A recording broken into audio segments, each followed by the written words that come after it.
out of those air ducts.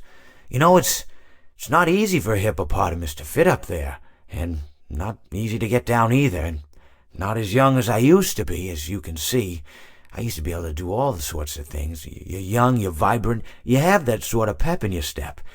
It reminds me of a conversation I was having with one of my good friends, Orville. We were having a nice picnic one day. I believe it was summer. No, perhaps it was... Was it the fall? Yes. It was the fall because the leaves had turned already.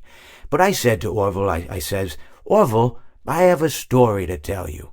And Orville looked at me, kind of odd and said, what's it about? I said to him, not every story has to be about something, Orville.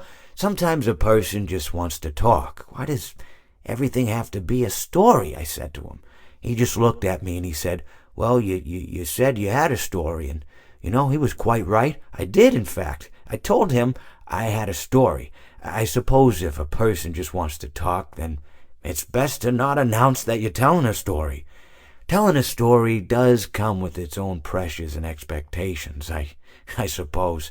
After all, if you're just talking to a friend, then there's no more expectations than if you were talking into the wind. Words by themselves aren't expected to carry, aren't expected to stick. But if you announce you're telling a story, well then, there'd better be a point to it all, No one wants to sit and listen to someone ramble on and on and on with absolutely no end in sight. So, it's good to be mindful that when you tell someone that you're about to tell a story, that you have something to say. Telling someone that you're going to tell them a story is tantamount to asking them to stop what they're doing and pay attention. You're basically saying, hey, buddy, stop everything. Stop what you're thinking. I have a solution to everything. And, well, I didn't really have any story to tell.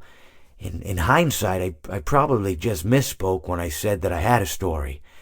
I think it would have just been better to tell Orville that I wanted to tell him something rather than tell him that I had a story. But even then, it might have put too much importance on the whole thing. Either way, it was quite a nice day. I remember that we were drinking tea.